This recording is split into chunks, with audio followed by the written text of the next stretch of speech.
Halo sobat semua, selamat datang kembali di channel novel kita. Sebelum kita lanjutkan ceritanya ini, ayo jangan lupa subscribe, like, komen, share, dan nyalakan lonceng notifikasinya agar mendapatkan notifikasi video terbaru ketika Mimin upload videonya. Istri yang dimanja, bab 259. Mungkin cacat, mungkin lumpuh.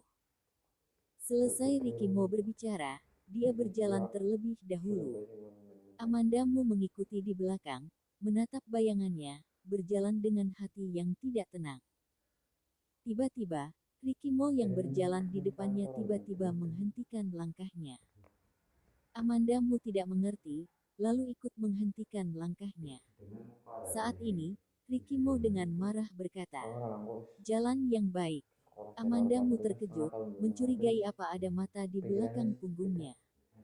Ricky Mo kembali berjalan beberapa langkah, kembali membalikkan badan. Di saat Amandamu terkejut, dia memegang tangan Amandamu, menggandeng dia berjalan ke depan. Amandamu melihat tangan mereka berdua, terpaku sangat lama, mengangkat kepala melihat dia. Rahangnya kencang, garis di dagunya bersih, tapi benar-benar lebih kurus dari sebelumnya. Dia tidak tahan bertanya padanya. "Beberapa hari ini kamu tidur di rumah sakit?" Mereka berdua kebetulan berjalan sampai di depan pintu lift. Ricky Mo menekan tombol lift baru dengan datar merespon. "Iya." Amandamu kembali bertanya. "Makan tepat waktu tidak?" Ricky Mo seperti kesal dengannya, menatap dia dengan dingin, tidak berbicara. Ting. Pintu lift terbuka. Amandamu dibawa Ricky Mo masuk ke dalam lift. Kakek Mo dirawat di kamar VIP, satu lantai dikosongkan untuk kakek Mo dirawat. Begitu keluar dari lift, Amandamu melihat di lorong penuh dengan bodyguard, tapi tidak ada anggota keluarga Mo yang lain. Ricky Mo membawa dia berjalan sampai ke depan kamar kakek Mo. "Kakek ada di dalam, masuklah." Amandamu mendorong pintu kamar dan masuk. Setelah kakek jatuh, ini pertama kalinya Amandamu datang menjenguk kakek Mo.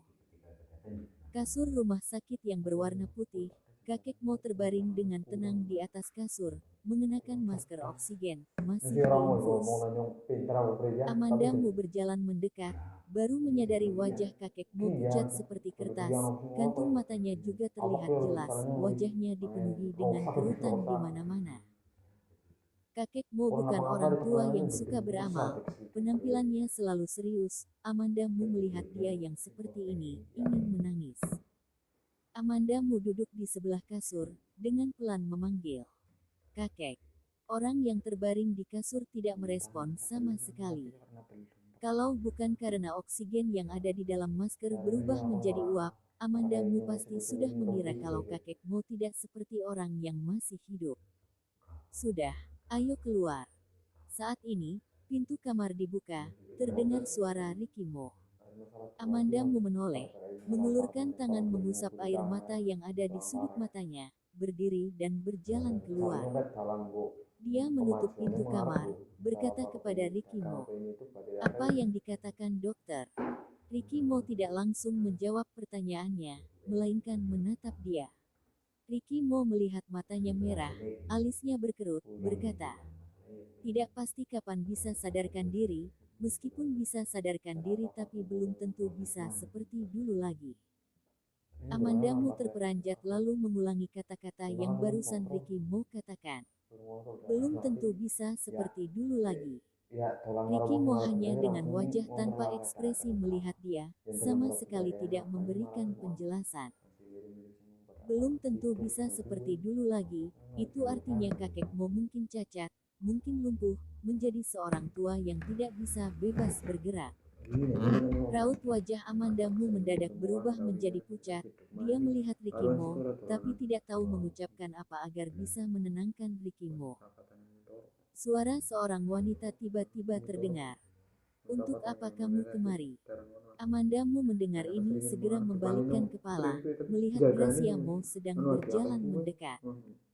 Tatapan Gracia Mo jatuh pada Amandamu, sangat jelas ucapan Gracia Mo barusan, ditujukan untuk Amandamu. Amandamu menggerak-gerakkan bibir, masih memanggil, Bibi.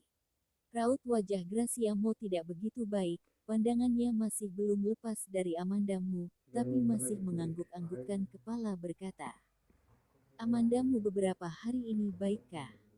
Terima kasih perhatian Bibi, aku baik. Amanda Mu tidak suka Gracia Mo yang seperti ini. Di dalam hati jelas-jelas Gracia Mo membenci dia, tapi masih mempertahankan bersikap baik terhadapnya. Gracia Mo kembali bertanya, kamu datang menjenguk kakek. Amanda Mu tidak menutup-nutupi, langsung menjawab, iya. Sorot mata Gracia Mo, seperti sedang mengingatkan. Beberapa waktu ini, lebih baik kamu menghindar. Kenapa harus menghindar? Aku sebagai cucu menantu menjenguk kakek ada masalahkah? Raut wajah Amanda Mu sedikit berubah, tampak dingin. Seharusnya orang yang mendorong kakek jatuh lebih merasa bersalah. Gracia Mo tidak menyangka Amanda Mu bisa berbicara seperti ini, terpaku sejenak baru berbicara. Benar juga yang kamu katakan. Ricky Mo tiba-tiba bersuara. Bibi, kamu masuk tidak melihat kakek. Nada suara Ricky Mo tidak terlalu baik, kedengarannya seperti tidak sabar. Gracia Mo juga tidak banyak bicara, langsung mendorong pintu dan masuk ke dalam kamar. Amanda Mo menatap ke arah pintu selama beberapa detik. Ricky Mo langsung memanggil dia, dia baru tersadar. Amanda Mo, ya. Masih tidak pergi, kamu mau tinggal di sini sampai makan siang. Ah, bukan, aku rasa, Amanda Mu tertegun, teringat malam sebelum kakek jatuh, saat semua orang sedang berada di ruang tamu, Gracia Mo dan Herman Mo diam-diam pergi ke kamar. Amanda Mu teringat sampai di sini, menarik Ricky Mo berjalan menuju lift. Tapi malah bertemu dengan Peter Si dan rombongan, di belakangnya ada Charles Mo dan Clarissa Mo. Mereka semua dari rumah datang menjenguk kakek. Charles Mo begitu melihat Amanda Mu, sangat senang, memanggil. Kak Amanda Mu. Amanda Mu sedikit menganggukkan kepala. Charles. Setelah itu, Charles Mo berkata kepada Peter Si. Kak, kamu pergilah dulu. Peter Si belum berkata-kata, Clarissa Mo yang ada di samping dengan sikap dan nada suara yang aneh dan dingin berkata, kamu masih berani datang ke rumah sakit, kamu benar-benar tidak merasa bersalah sedikit pun. Charles Mo membalikkan kepala melihat Clarissa Mo. Bicara sembarangan apa kamu, menjengkelkan. Sekarang masih belum ada bukti yang bisa membuktikan Kak Amanda Mu yang mendorong kakek. Pihak kepolisian juga belum mendapatkan hasil, Kak Amanda Mu tidak melakukan apa-apa, kenapa dia harus merasa bersalah? Charles kecil, kamu. Clarissa Mo dikatai Charles Mo seperti ini, tidak terima, langsung membantah, tapi dipotong oleh Peter Si. Clarissa Mo, kita ke sana dulu. Sangat jelas Clarissa Mo masih tidak terima. Kakak besar. Tapi sikap Peter Si teguh, Clarissa Mo tidak lagi berbicara apa-apa. Tapi, saat berjalan, Clarissa Mo masih dengan sikap yang aneh, nada yang dingin berkata, kakak ketiga, kamu lindungi saja perempuan ini, kakak kedua sedang perjalanan pulang di pesawat, tunggu dia kembali, lihat bagaimana kamu menjelaskan ke dia.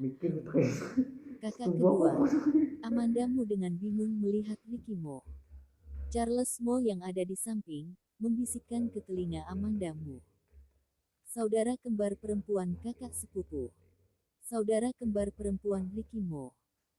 Amanda Mu terhadap keluarga Mo tidak terlalu paham, biasanya juga tidak pernah ada orang yang mengungkit, jadi sama sekali tidak tahu ternyata Ricky Mo memiliki saudara kembar perempuan. Di sini bukan tempat untuk berbicara. Begitu Peter Si dan Clarissa Mo pergi, mereka bertiga masuk lift. Begitu masuk lift, Charles Mo dengan penuh perhatian bertanya pada Amanda Mu.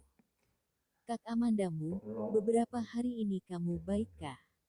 Mereka semua mengatakan kamu mendorong kakek, tapi aku tidak percaya. Bersambung. Titik.